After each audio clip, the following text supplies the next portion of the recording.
வாழ்க வையகம், வாழ்க வளமுடன். குரு வாழ்க, குருவே துணை. அன்பர்கள் அனைவருக்கும் இனிய காலை மாலை வணக்கங்கள். இன்றைய சிந்தனைக்கான கேள்வி நேற்று சிந்தித்ததே தான், இன்னைக்கு தொடர்வோம். தீமை நடைபெறக்கூடாது என்பது எதிர்மறை எண்ணம், நல்லதே நடக்கும் என்பது என்று நினைப்பது நேர்மறை எண்ணம். இந்த இரண்டு எண்ணங்களிலுமே ஒரு எதிர்பார்ப்பு தூக்கி இருக்கிறது.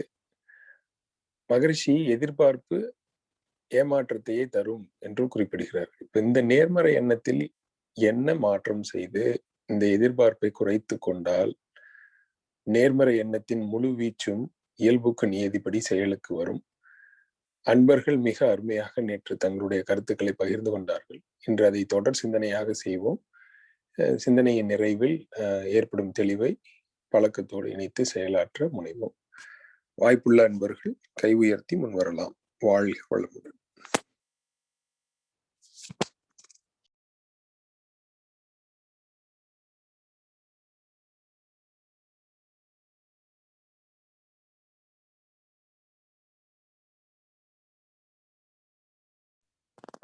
வாழ்க வளமுடன்.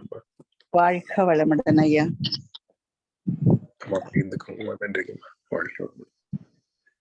நல்ல செயல்கள் தீய செயல்கள் என்பது சுவாமிஜி சொல்லுவாங்க, அதை விளைவை ஒட்டிதான். செயல்ல இப்போ ஒரு கத்தி எடுத்து ஒரு ஆபரேஷன் பண்றாங்க, கத்தி எடுத்து ஒருவரை குத்துகிறார் என்றால் ரெண்டும் செயல் என்பது ஒன்றுதான். விளைவு என்பது மாறுபடுகின்றது. அப்போதுதான் அது பாவமாகவோ புண்ணியமாகவோ கொள்ளப்படுகின்றது. நம்ம வாழ்க்கையில இப்ப அன்றாட வாழ்க்கையில பாத்தீங்கன்னா ரொம்ப நல்லவங்களா இருப்பாங்க, துன்பத்துக்கு மேல துன்பம் அனுபவிச்சுட்டு இருப்பாங்க. நல்ல ஒரு இப்ப நம்ம கண்ணுக்கு தெரிஞ்சே அத்தனை தவறான செயல்களில் ஈடுபட்டு இருப்பாங்க.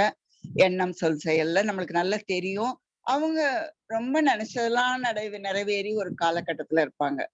அப்ப எங்க இந்த எல்லாருக்குமே ஒரு சந்தேகம், நல்லவங்களா இருந்து ஏன் கஷ்டப்படுறாங்க, கெட்டவங்களா இருந்து ஏன் நல்லா இருக்காங்க?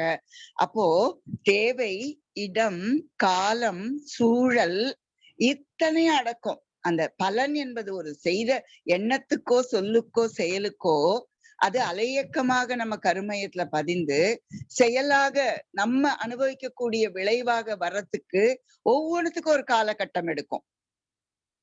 அப்ப அந்த காலத்தின் படிதான் அந்த விளைவு வருகின்றது. அந்த காலம் எப்படி நிர்ணயிக்கப்படுகிறதுன்னு கேட்டாக்கா, கோள்களுடைய அலைகளின் தாக்கம், பிரபஞ்ச வான்காந்த ஆற்றல்ல ஏற்கனவே நம்ம இந்த எண்ணம் சொல் செயல் பதிந்து அது செயலுக்கு வரக்கூடிய காலம் என்ற தன்மையில அந்த கோள்களுடைய அலையோடு இயங்கி இணைந்து அந்த பலனை கொடுக்கறது. இப்ப நம்ம கீரை விதை வருஷமான 40 நாள்ல கீரை அறுவடை பண்ணிடலாம். அதுவே விதை போட்டோம்னா 4 வருஷம் 5 வருஷம் காத்துட்டு இருக்கணும். தென்னை மரம்னா 7 வருஷம் காத்துட்டு இருக்கணும். அந்த மாதிரிதான் எந்த ஒரு இதுக்கும் விளைவு என்பது நல்லதாகவோ கெட்டதாகவோ இருக்கும் என்றால் அது ஏற்கனவே செய்த செயலின் விளைவோடு இணைந்துதான். சுவாமிஜி ஒரு எக்ஸாம்பிள் சொல்லுவாங்க, ஒரு தராசுல நீங்க 1 கிலோ சர்க்கரை போடணும் அப்படின்னு சொன்னா 990 கிராம் வரைக்கும் அந்த முள் அப்படியேதான் இருக்கும். கடைசியில போடுற 10 கிராம் அது விளைவா வந்துரும், கரெக்ட் ஆயிடும். அப்ப அந்த 10 கிராமா அங்க கணக்கு, ஏற்கனவே போட்ட 990 கிராமுடைய அதனுடைய பலன் இந்த 10 கிராம்ல நம்மளுக்கு கைக்கு கிடைக்கின்றது, அந்த முள்ளு நகர்கின்றது. அந்த மாதிரி ஏற்கனவே நம்ம கருமையத்தில் தொகுப்பாக உள்ள நல்லதோ கெட்டதோ அது சேர்ந்து சேர்ந்து சேர்ந்து அலை இயக்கத்தாக்கத்துல ஒரு சின்னதான் பண்ணிருப்போம், ஆனா கெடுதல் பலமாக அனுபவிப்போம். இல்ல ஒரு நல்ல சின்ன நன்மைதான் பண்ணிருப்போம், பலன் பார்த்தாக்கா அப்படி ஒரு அபரிமிதமான பலனா ஏதோ ஒரு விஷயத்துல அனுபவிப்போம். எல்லாமே காலத்தின் பார்ப்பட்டு நம்மளுடைய அனுபவ தொகுப்புகளாக உள்ளே உள்ள கருமையத்திலே உள்ள அலையக்கத்தின் பார்ப்பட்டு அந்த தன்மையில விளைவாக அனுபவிக்கிறது தான் வாழ்க்கை. வாழ்க்கை என்பதே அனுபவங்களின் தொகுப்பு, எண்ணங்களின் தொகுப்பு. எனக்கு நல்லது நான் நினைக்கிற ஒரு விஷயம் யாரோ என்ன பாக்குறவங்களுக்கு கெட்டதா தெரியும்.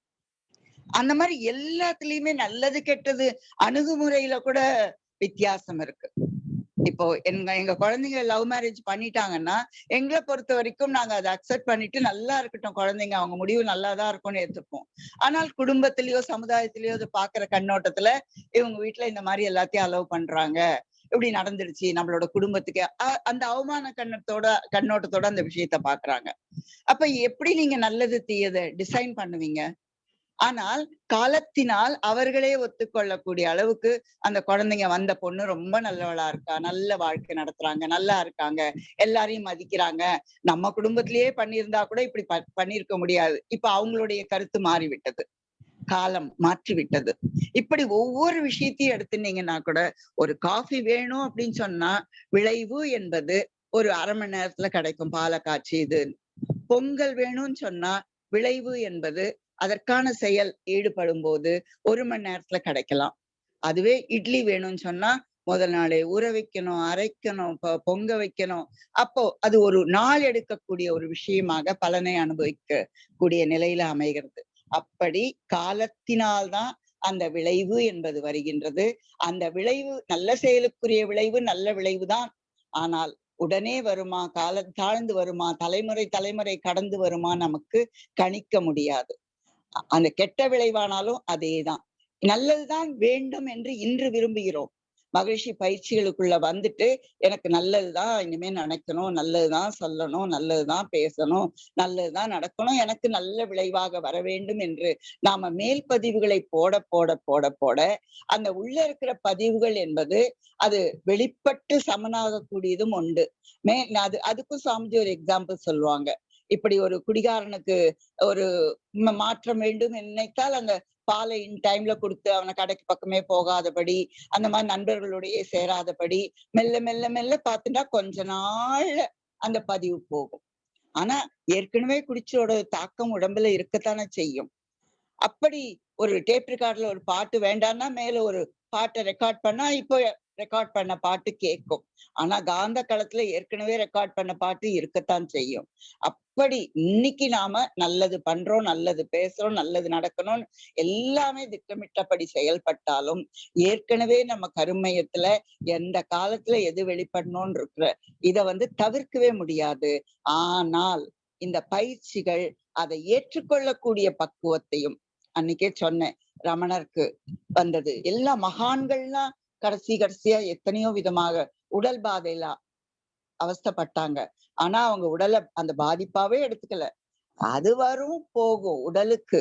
எனக்கு இல்ல அப்படின்ற மாதிரி அந்த வலியும் வேதனையும் தள்ளி நின்னு பார்க்கக்கூடிய மனோபாவம். அப்படி நாம நல்லதுதான் வேணும், நல்லதுதான் வேணும்னு எண்ணமிட்டாலும், எதிர்பார்த்தாலும், நம்பிக்கையோடு காத்திருந்தாலும், வரக்கூடிய பலன் எதுவாக இருந்தாலும் அது இறை அனுபவம் தான் என்று செயலுக்கு விளைவாக தெய்வ ஒழுங்கு அமைப்பிருக்க பயன் என்ன தவறு இழைத்து பரமனை பின் வேண்டுவதால் முன்னெல்லாம் தப்பு பண்ணிட்டு உண்டியில போட்டா சரியா போகும், இல்ல எதனா பிரார்த்தனை பண்ணிட்டா சரியா போகும், மொட்டை அடிச்சா சரியா போகுன்ற அந்த காலகட்டம் இப்ப இல்ல. நம்ம தயாரா இல்ல. மக்களுக்கே அந்த கேள்வி எல்லாம் வருது. சயின்ஸ் பிரகாரம் குழந்தைங்களுக்கு எல்லாம் கேள்வி எடுது. ஆனால் நம்மளுடைய தத்துவம் புரிந்த நிலையிலே வாழக்கூடிய அந்த வாழ்க்கை முறை என்ன நமக்கு கத்துக் கொடுத்திருக்குன்னா, அது நல்லது பண்ணுவோம், நல்லதை எண்ணுவோம், நல்லதை செய்வோம், எல்லாம் சரி. வரக்கூடிய பலனை தெய்வ ஒழுங்கு அமைப்பாக இயற்கை சட்டம் என்ற தன்மையிலே, கூர்தலறம் என்ற தன்மையிலே எந்த அலையோடு எந்த அலை சேர்கிறதோ அந்த அலையக்க பதிவுதான் விளைவு என்பதை புரிந்து கொண்ட வாழ்க்கையாக அந்த நிலையிலே நாம வாழக்கூடிய வாழ்க்கை என்பது நமக்கு இன்னும் இன்னும் இன்னும் இந்த நல்லதை செய்யக்கூடிய தன்மையும். இன்னொன்னும் நான் கருத்தை பதிவு விரும்புறேன். நல்லதானாலும் அந்த பதிவுகளை அனுபவிக்க பிறக்க வேண்டும், பிறவி உண்டு. கெட்டதானாலும் அந்த நற்பலன்கள் அந்த தீய பலன்களை அனுபவிக்க பிறவி உண்டு. இந்த பிறவியில இல்லைன்னா அடுத்த பிறவின்றது கண்டினியூஸா உண்டு, அனுபவிக்கிறதுக்காகவே. அதனால்தான் நம்மளுடைய அந்த சனாதன தர்மத்துல ரெண்டுமே கிருஷ்ணார்ப்பணம், பிரம்மார்ப்பணம், சிவார்ப்பணம் என்று அர்ப்பணம் செய்ய, நான் எது பண்ணாலுமே உனக்கு அர்ப்பணம் அப்படின்ற அந்த எண்ண நிலையில நம்ம எப்படி எல்லாமே இறைநிலை உணர்வா இருக்கணும்னு சொல்றோமோ அந்த மாதிரி நம்மளுடைய வாழ்க்கை நெறிமுறைகள்ல உண்டு. அப்படி சரணாகதி என்ற பெயர்ல அர்ப்பணம் பண்ணும்போது செய்தவன் நான் அல்ல, வரக்கூடிய பலனும் அது நான் எனக்கு அந்த அந்த பலன் மேலும் அந்த எதிர்பார்ப்பு இல்லை. வரக்கூடியதை ஏற்றுக்கொள்கிறேன். செய்ய வைத்தது நீ, செய்து கொண்டிருப்பது நீ, செய்ய போவது நீன்ற அந்த மனோபாவம் வந்தாலும், எந்த ரிசல்ட்டாக எது வந்தாலும் ஏற்றுக்கொள்ளக்கூடிய பாவம் வந்துவிடும். அதுல சரணாகதி தத்துவத்துல அந்த விளக்கங்கள்லாம் உண்டு. பொதுவாக நீங்க கேட்ட கேள்வி நல்லது பண்ணி அந்த காலத்தினால் நல்லதே நடக்கும் என்பது நம்பிக்கைய எதிர்பார்ப்பா. அது நம்பிக்கையாக இருந்தாலும் எதிர்பார்ப்பதாக இருந்தாலும் காலம்தான் அதற்கான அந்த விளைவாக வரும். அந்த தன்மையில அது எது வந்தாலும் ஏற்றுக்கொள்ளக்கூடிய பக்குவம் மனவளக்கலையில் உண்டு. வாழ்க வளமுடன் ஐயா.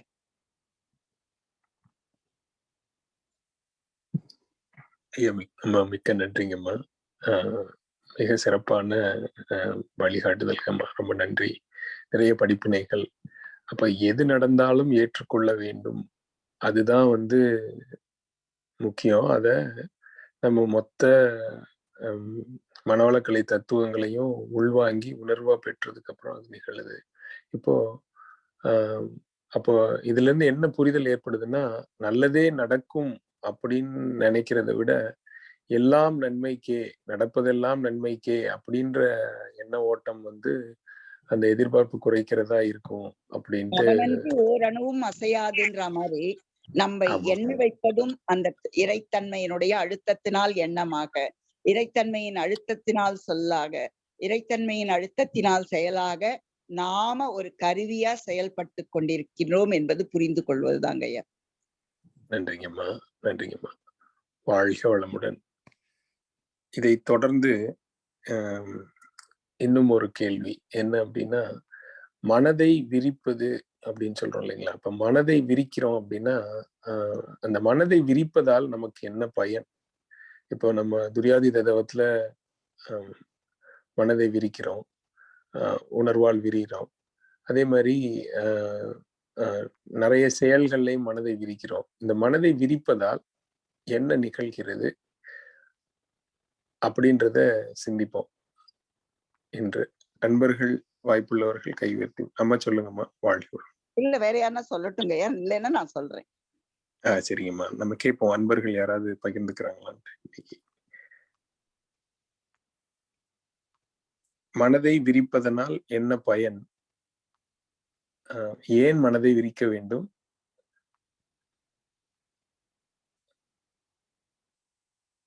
ஐயா சிவபாலா ஐயா சொல்லுங்க ஐயா. உடலை தாண்டி நம்ம பயணிக்கணும் அப்படின்னா மனதை விரித்து அந்த மாதிரி திங்க் பண்ணும்போது மனது விரிந்து நம்மளோட உடம்பை தாண்டி போறதுக்கு தான் அந்த மாதிரி விரிக்கிறோம் அப்படின்னு நினைக்கிறேன் ஐயா. சரிங்கய்யா. இப்போ நம்ம அதை விரிக்கிறோம். ஆனா நம்ம இயல்பு வாழ்க்கையில நம்ம எப்பயும் உடல் கொண்டுதானே இயங்கிறோம். அந்த மனம் விரிந்து பயிற்சியா தான் இருக்கு. காலை மாலை மற்ற பயிற்சிகள்லையும் இந்த மாதிரியான நிறைய நிகழ்வுகள் இருக்கும். சிந்தனையின் போதும் பாத்தீங்கன்னா இயல்பா மனம் விரியும். நம்ம ஏதோ ஒரு விஷயத்துல சிந்திச்சுட்டு இருப்போம். ஆனா அது எப்படி அது பிரபஞ்ச அளவுக்கு விரியுதுன்னே தெரியாது. அது நீங்க உற்று கவனித்தான் நடக்கும். அப்படி நடக்கிறதுனால நமக்கு நம்மளுடைய இயல்பா நம்ம இங்க இந்த இயல்பு இயக்கத்துல என்ன மாற்றம் நிகழும், அது எப்படி நம்மளோட மன வளத்துக்கு உதவி செய்யுது, அதை பத்தி சிந்திக்கலாங்க ஐயா. பகிர்தலுக்கு நன்றிங்க ஐயா. ஐயா அனந்தலட்சுமணன் ஐயா சொல்லுங்க ஐயா. ஐயா வணக்கம், வாழ்க வளமுடன் ஐயா. மனதை விரிக்கிறது அப்படிங்கிறது நம்ம எப்படி சொல்லலாம் அப்படின்னா, துரியாதீதம் போகும்பொழுதும் சரி, நம்ம அதுக்கு முன்னாடி வரக்கூடிய பிரபஞ்ச களத்துக்கு நம்ம வரும்பொழுதும் நம்ம மனதை விரிக்கிறோம்னு சொல்றோம். மனது எதை நோக்குகிறதோ அதன் அந்த பருப்பொருளின் வடிவத்தை மனம் எடுக்கிறது அப்படிங்கிறதுதான் சுவாமிஜியின் கருத்து. நாம எந்த பொருளை மனதால் நோக்குகிறோமோ அந்த பொருளின் வடிவத்தை நாம் எடுக்குகின்றோம். அப்படி இருக்கும் பொழுது நம்ம பிரபஞ்சத்தையும் இந்த சுத்தவெளியை நம்ம மனதால் நினைக்கும் பொழுது மனம் அந்த வடிவம் எடுக்க முயலுகிறது. இந்த பிரபஞ்ச களத்தின் பருப்பொருளின் விட்டம் மிகப்பெரியது, அது கணக்கிட முடியாத ஒன்று. அந்த அளவுக்கு மனம் விரியும் பொழுது இதைத்தான் விரிந்த மனம், பரந்த மனம் என்று சொல்வார்கள். பரந்த மனம் உடையவர்கள், நம்ம மனம் பரந்த மனம் உடையவர்கள்னு சொல்லும் பொழுது நமக்கு அந்த நம்முடைய எண்ணங்கள் தெளிவாகவும் தெளிவான ஒரு எண்ணத்தை நம்ம வந்து என்ன எடுக்க முடியும். ஒரு எந்த ஒரு நிகழ்ச்சியும் எந்த ஒரு சம்பவத்தையும் நம்மால வந்து நல்ல நுண்மான் புலன் அறிவோடு நம்ம வந்து அதை கையாள முடியும் அப்படிங்கிறதுக்காகத்தான் நாம வந்து மனதை விரிக்கிறோம் அப்படிங்கிறது என்னுடைய கருத்துங்கய்யா. வாழ்க வளமுடன். நன்றிங்க ஐயா. வாழ்க வளமுடன். ஐயா ஸ்ரீனிவாச கல்கி சொல்லுங்க ஐயா. ஐயா வாழ்க வளமுடன்.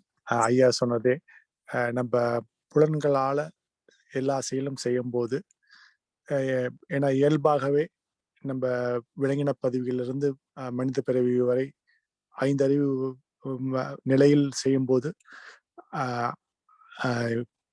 நம்ம மனம் வந்து எல்லை கட்டியதாக இந்த உடல் அளவிலே தேவை அளவிலே இருக்கிறது.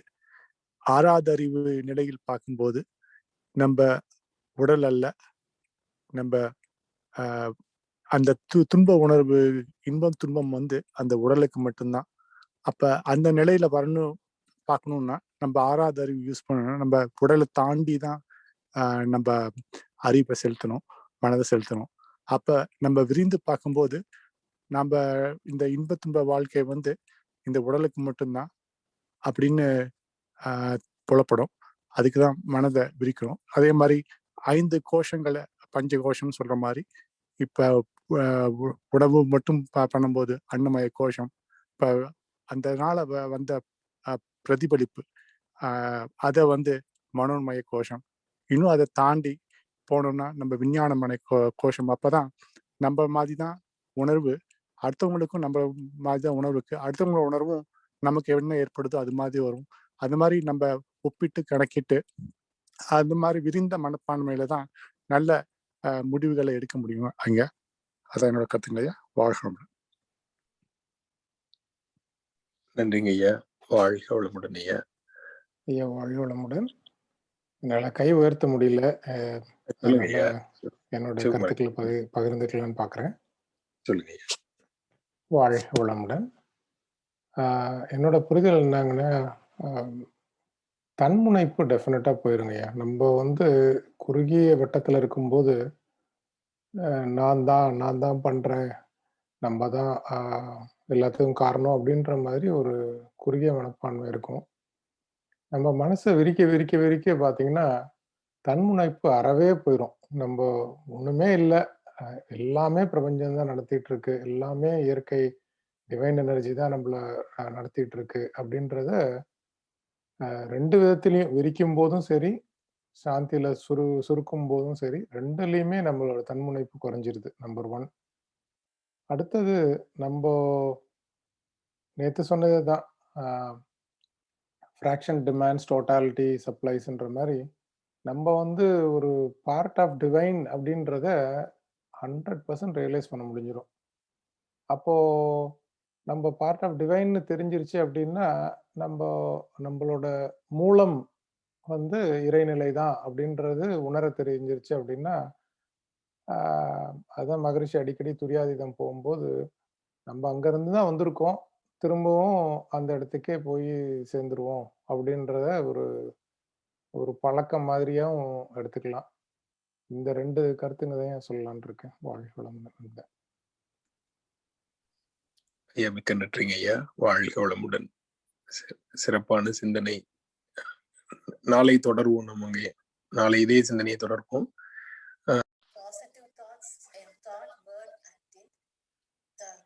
Amma, be blessed by the divine. Your voice is not very clear, Amma. Can you please keep your microphone closer? Can you hear me now? Be blessed by the divine. Still it is not very clear, Amma.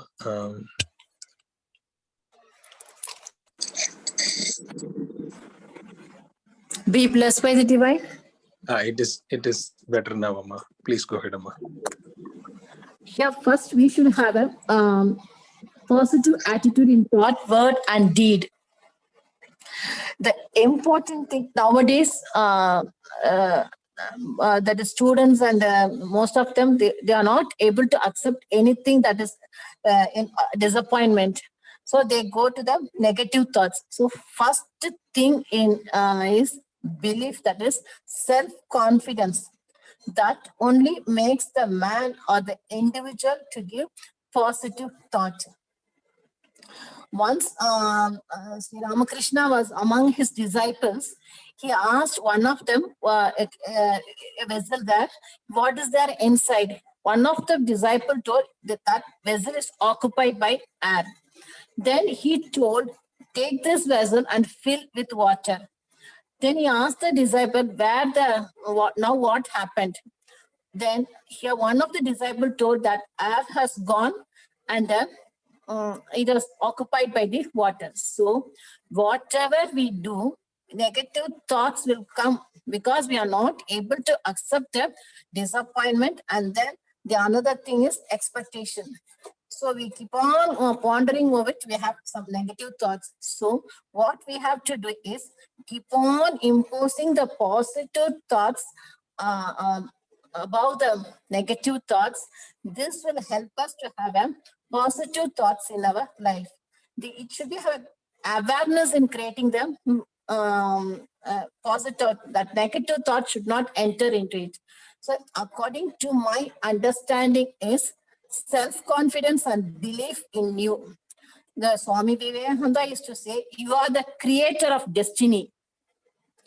And then though we have developed as an individual all through thoughts only.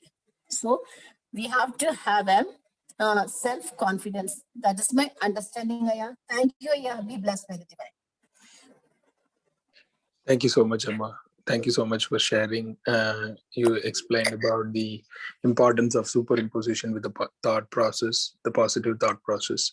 So self-confidence is the key for being positive. When we have a self-confidence, we understand self-confidence as that faith on us, or the strong hold on what we think is called faith. Even on faith, if you are thinking on a very shallow mind level, faith is also having hinged to a strong expectation. The expectations always comes with the limited boundary thought process. So let's continue think, Amma. Thank you so much for sharing, Amma. Thank you. Yeah. Interested aspirants, please come forward.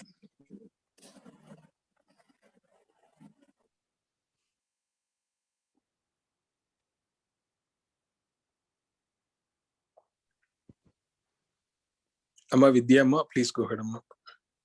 Be blessed by the divine. Thank you, Aya. Thank you. Like, bringing the positive thoughts, that's what you're asking, right, Aya, the question? Amma, in positive thought, we will be thinking like good things will happen. Good things will happen, right? When we think like that, there was an expectation in it. It's same as like bad shouldn't happen, right? There was an expectation attached to this thought process, right? A minute line of expectation is there that always good things to happen, right? So, but Maharishi says that expectations leads to disappointment. Thinking good and being strong on the thought will give a positive results, that's for sure. But how can we leave the expectations in the thought, which will be very crucial for us to understand the real mutation and the real realization of God. So that's the motto of this question, Amma. I hope I explained it a little better. Okay, be blessed by the divine. Be blessed by the divine. Like what I like to share is like making affirmations, like giving ourselves the positive thoughts. Like every day we are doing the like early morning, first thing, when we bring the affirmations, like positive thinking, certain like make it as a habit, like certain principles, like every day, like I used to do that. That's why I like to share that. This is not expectation actually, only the affirmations, making it to happen. Like what I took this from Kalamaya's saying only. Like what does it means? The words are like, I can do it. I am brilliant. I am like strong enough to handle the things. Like those 2-3 sentences only. By the end of that affirmations, Kalamaya used to mention, I am God. So like this, if we keep on saying those things, actually it is not, there is no expectation actually. Only the I'm making it, these things as my, making it habit to myself, like doing like affirmation. Through that, as Amma Shantiji Amma was mentioning, by saying this again and again, my self-confidence is growing gradually in me. That's what I felt. So making the affirmations and making this as a habit helps to, without expectation, we are implementing the positive thoughts. Be blessed by the divine. I think what I shared is clear, or you can say it with more explanation. Amma, thank you so much for sharing, Amma. Affirmations without expectations helps us to be more positive. Thank you so much, Amma. Amma Mahadevi, Amma, please go ahead. Oh, be blessed by the divine Amma. This gives me one more question. Like our Mahatma Gandhi has been, and also he has advised everyone to think good and good thought, word, and deed. But the end result, what happened to him, maybe it shows that we are entitled to action, but not to its results. So, like கடமை செய் பலனை எதிர்பார்க்காதே, that like that, we need to do our duty. And as Anandi Amma also told, based on the situation and the planetary positions, everything, and the karmas, the result is governed by God. This is what my understanding, Ayya. Be blessed with the divine.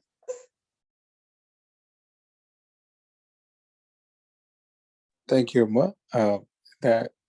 There is a question in it. We will discuss that as well, Amma. Shivakumar Ayya, please go ahead, Ayya. Be blessed by the divine, Ayya. What I was, without expectations, without thinking either positive should happen, we cannot lead a life. It will become like boring and it will become lazy.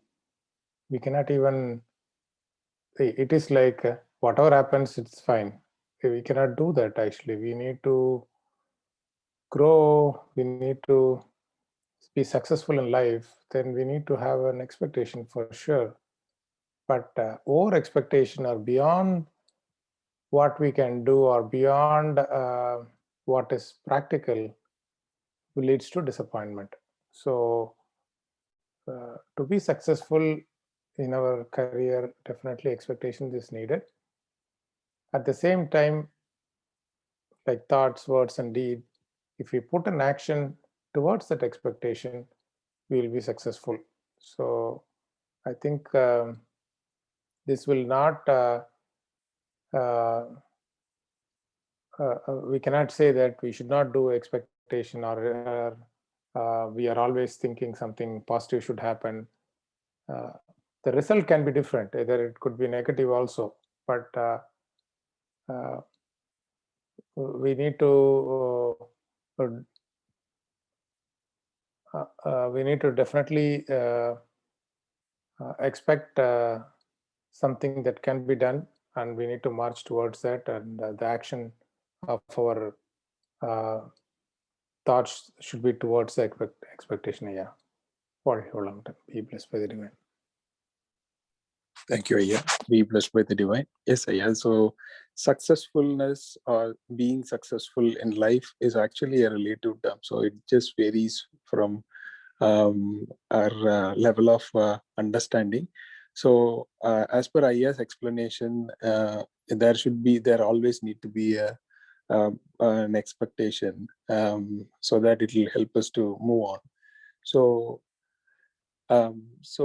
let me share my understanding. So the reason why we raised this question is because Maharishi says that law of mutation will help us to get good things. So thought process is very important. That is also Maharishi saying. And expectations leads to disappointment. That is also Maharishi saying. So always good things to happen has always have an expectation. So to correct this, what we need to think is that based on my understanding, my clarity of thinking, it might need some more shed of light. But my understanding was that when we think good things to happen, it has an expectation. But whatever happens in our life is always good. So when we think that way, that has a big reach in a thought process, and that reach covers the entire existence. And we are having a sense of surrender as well in that thought process. It is a key what Maharishi Mahatma Gandhi gave to our society. They think not only for them, they think for a broader community. Maharishi's goal was world peace. So when we have that kind of expansion and inclusive mindset of thinking for others, that's what we were telling about. That's what we were always reciting as a twofold moral principle. So the expansion and inclusiveness of thoughts in a positive way will exactly makes the law of mutation to happen. So that's what my understanding was. Yeah. If needed, we'll continue tomorrow. Thank you so much for giving the opportunity. Be blessed by the divine. Thank you, Karthikeyan, for raising this question and making us to think. Be blessed by the divine.